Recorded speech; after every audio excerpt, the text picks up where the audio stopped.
Is this some kind of joke? What do you hope to achieve with this? Why not enjoy sleeping outdoors? From the phone, I could hear my mother-in-law Kathy's mocking voice. How could she drag her grandson into such a mess? I sighed inwardly. Fine, we'd just go home. But Kathy was about to face an ordeal she never expected. My name is Meg. I'm 37 years old and work at a very ordinary company. Tom, my husband, and I have been married for 12 years now. Time flies. I first met Tom in our university club. We used to hang out a lot, but we were just friends and never dated. After graduation, we reunited at a club gathering. From there, we started talking more often and eventually began dating. About a year later, Tom suddenly asked me with a serious face, "Will you marry me?" I'll never forget his expression at that moment. So we got married, and soon after, our lovely son Mike was born. Mike is an active and a bit mischievous boy, but he's genuinely good-hearted. He excels at school and is especially passionate about baseball. He's been playing on a local youth baseball team since he was young, swinging his bat every day, rain or shine.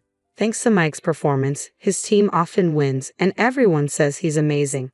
Tom and I always cheer for him at his games, clapping and shouting, "Hey, Mom and Dad, did you see today's game? How was it?" Of course, we wouldn't miss it. That home run was incredible. The game shifted the moment you hit it.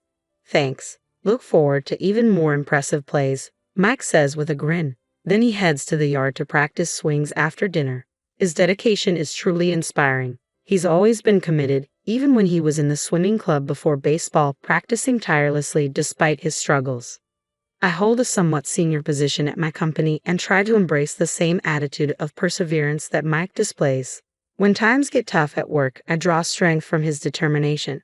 Despite these daily joys, there's been a lingering concern in our household, Kathy. She seems to have had a grudge against me ever since we got married. Her attitude towards me has been harsh. Meg, why are you resting there? Usually, a daughter-in-law helps her mother-in-law when she's busy, right? Kathy snapped one day. I was caught off guard because my father-in-law Jason had just offered me dessert at the dining table, and I was having a leisurely chat with Tom. Kathy seemed irritated regardless. When I went to the kitchen, she gave me a stern look and muttered complaints. How can you act so thoughtlessly? Was this how you were raised? If your parents were like that, I'd understand. I was taken aback. Kathy knew nothing about my family, and her casual remarks were shocking. I'd never encountered someone who could speak so bluntly before. Since the pre-wedding meeting, Kathy's attitude had been tough, making it difficult to get along with her. As a result, I limited my visits to her house. However, after Mike was born, we began visiting more frequently for the sake of my in-laws, who couldn't wait to see their grandson's adorable smile. Kathy would dote on Mike but consistently direct prickly remarks at me. One day, with a sly smile, she told me if Mike does something wrong, it's all because of your upbringing. She continued to question my parenting, saying things like, "I'm worried with a mother like you," and "Are you disciplining him properly?" The most shocking comment was, "I'd like to raise him myself," as if I was incapable of raising my own child. Her words cut deeply. Strangely, Kathy only made these comments when Tom and Jason weren't around. My silence seemed to irritate her further. "Aren't you listening?" she'd demand. I'd think, who's the faultless one here? When Tom or Jason returned, Kathy would instantly change her demeanor, praising how cute her grandson was. Visiting my in-laws always meant facing her subtle bullying. But despite everything, after Mike was born, I found a way to cope. I felt stronger as I focused on Mike's milestones, my work, and daily events. These occupied my mind, leaving little room for Kathy's words. Her remarks seemed like fleeting dust, easily blown away. She misinterpreted my silence as agreement, but I simply didn't want to waste energy on her. Occasionally, her comments irritated me, but it was easier to ignore her when she was under a misapprehension. Jason, Tom, and Mike were always on my side. Over time, I'd even thought that these events might eventually become fond memories. 12 years had passed since our marriage, and our visits to the in-laws continued, with Kathy's jabs becoming a part of the routine. I wondered if this was just how in-law relationships typically went. One day, as I was brushing off another of Kathy's remarks, Mike stepped in with serious eyes. He finally voiced what had probably been bothering him for a long time. "Grandma, why do you always speak to Mom like that?" Kathy was caught off guard. She stammered, "Mike, what are you talking about?" "I haven't." "Don't play dumb," Mike interrupted. "I've heard you. Stop bullying Mom behind my back. Can't you be kind? I'm starting to dislike that side of you." He looked as if he'd gathered a lot of courage to say this. All he wanted from his grandmother was a bit of kindness. Kathy looked puzzled for a moment, as if she couldn't grasp what had been said. She seemed surprised by her grandson's words, but after a while, a hint of anger appeared on her face. Mike, where did you learn to talk like that? Isn't it rude to interrupt adults when they're talking? This is a conversation between Grandma and Mom. Meg, you need to educate him properly. Look at Mike's attitude. It's problematic. How could he have grown up without learning to choose his words carefully? I was secretly moved by Mike's bravery and courage. His strength had been evident since he was a child, and I was proud that it hadn't changed. Mike, thank you, I said, feeling a surge of emotion. But I'm okay. Please wait a little further away, all right? I got it, Grandma. My mom is kind, Mike said, and I was deeply grateful for his defense. Kathy's words no longer held any weight for me, but I didn't want Mike to face any further hostility. At that moment, Tom, summoned by Mike, appeared with a concerned expression. What's going on? Why is everyone so tense? Kathy, slightly startled by Tom's arrival, replied weakly, Oh, it's nothing. I was just talking with Meg. Anyway, I'll make some dessert. She hurriedly retreated to the kitchen. After Kathy left the room, Tom turned to me, asking, Are you okay? Mike spoke up suddenly, Mom is being bullied by Grandma. I rushed to explain, trying to avoid going into too much detail, but realizing Tom would worry if I didn't come clean. I shared how Kathy's harsh remarks had tormented me since we got married and revealed that I had secretly recorded some of her verbal attacks over the years. Tom was visibly shocked upon hearing the samples of the verbal abuse I had endured. Why didn't you tell me sooner? He asked, his voice filled with regret. I'm sorry I didn't realize this was happening. I'm truly sorry for not standing by your side. It's okay, I reassured him. After Mike was born, I was so occupied with daily child rearing and housework that I hardly thought about Kathy. You've done really well in such circumstances. Thank you, I added. I've been enjoying watching Mike grow up and haven't been concerned about the bullying much since becoming a mother. I never realized how strong you've become, Tom said, looking at me with admiration. No matter what happens, you can still smile. Oh, stop saying things like that, I replied, laughing lightly. We reminisce about the past with fondness. Having Tom and Mike by my side made the sting of Kathy's words seem less significant. However, a significant event was about to further test my relationship with Kathy. When Jason decided to retire, Tom and I planned a special surprise to celebrate. We wanted to give him something memorable and thought, how about a trip abroad? After discussing it, we decided on a family trip to Kunun. Jason's eyes lit up at the suggestion and he proposed, since we have the opportunity, let's all go together. So it was settled. Our family of 3, along with my in-laws, would travel to Kunun. It would be the first time for both families to travel abroad. Tom was a bit concerned and asked, considering my mother is coming too, are you sure it will be okay? I reassured him, saying, if we manage our time well and do activities separately when needed, it will be fine. We'll have a fun trip.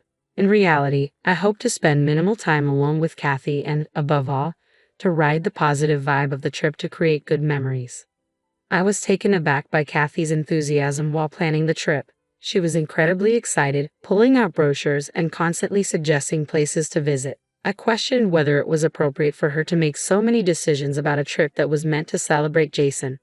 Jason, the true guest of honor, was genuinely kind and smiled at his wife's enthusiasm, doing his best to accommodate her wishes. Seeing his supportive attitude, I decided to respect his feelings as well. On the day of the trip, we woke up early, filled with anticipation, and headed to my in-laws' house. Good morning, Dad and Mom.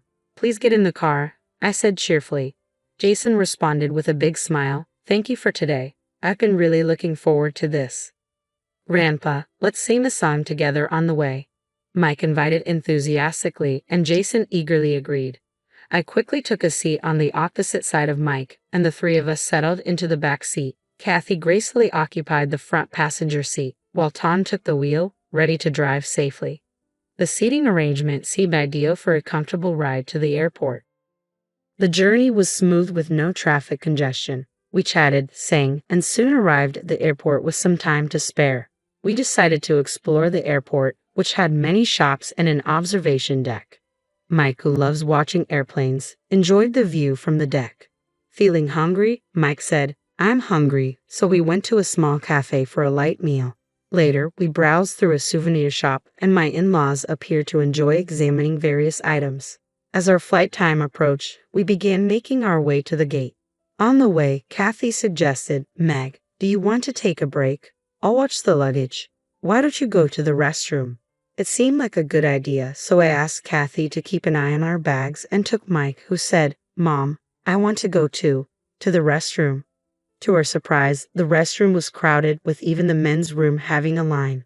The unexpected situation made me laugh. Kathy, upon hearing about the crowd, quickly offered, "I'll watch the bags, so you guys can go too." Tom and Jason decided to head to the restroom as well. It seemed Kathy had already used the restroom and was willing to wait for us. After using the restroom, Mike and I returned to where we had left Kathy, but despite searching, we couldn't find her or anyone else.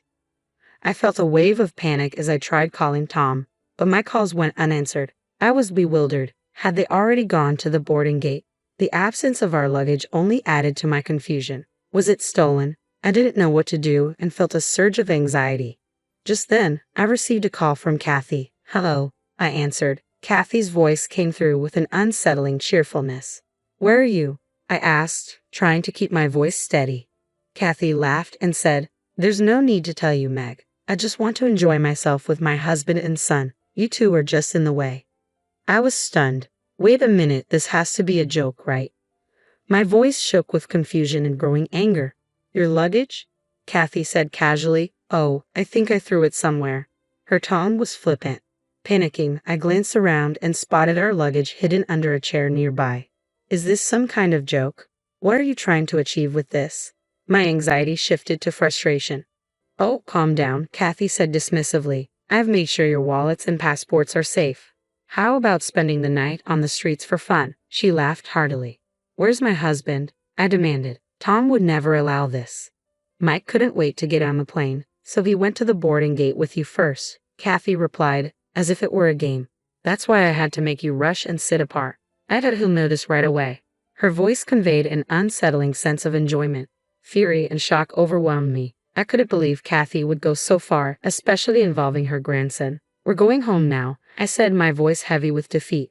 "Sounds good," Kathy said cheerfully. "I'll pick out some souvenirs for you, of course, on your credit card." With that, she hung up, clearly believing she had the upper hand.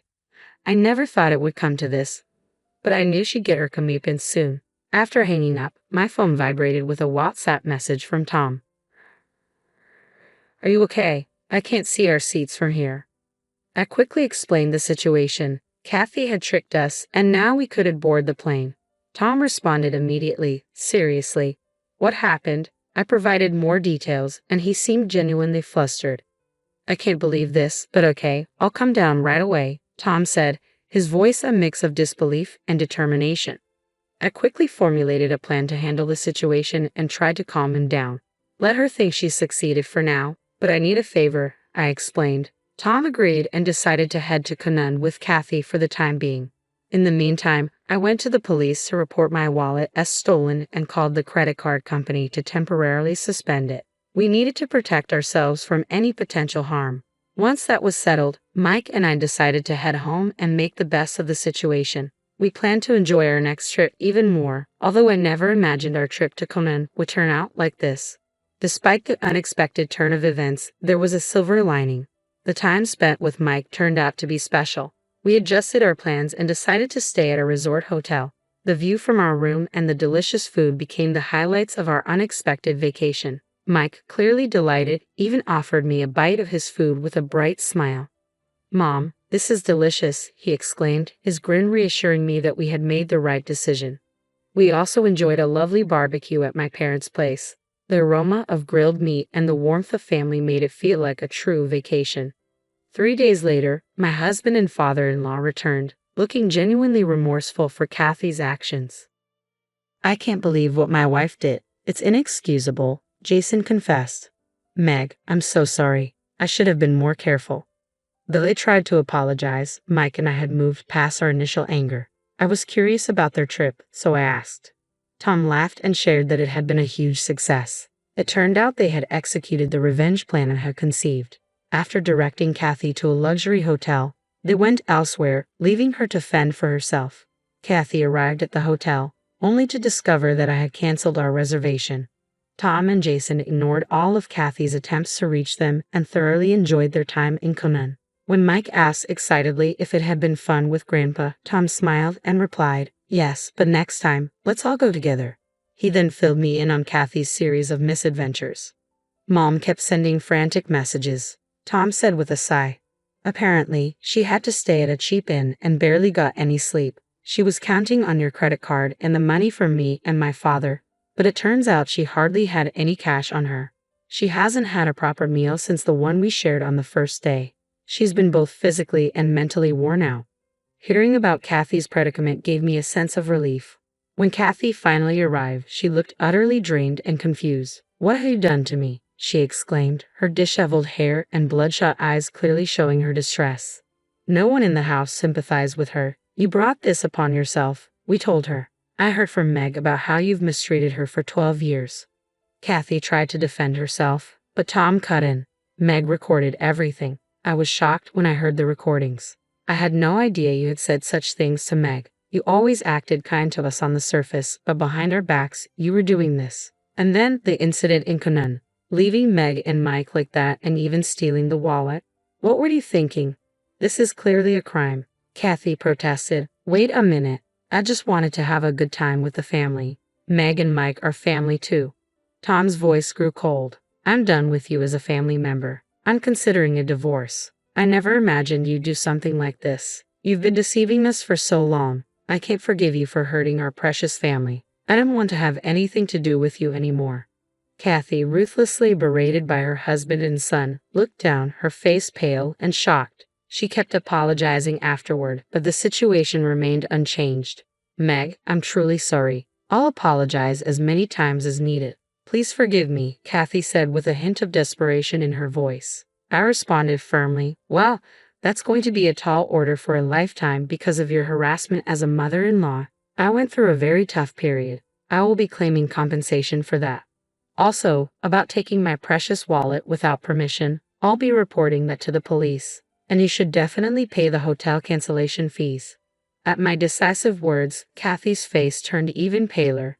Due to this incident, she suddenly found herself burdened with massive debt.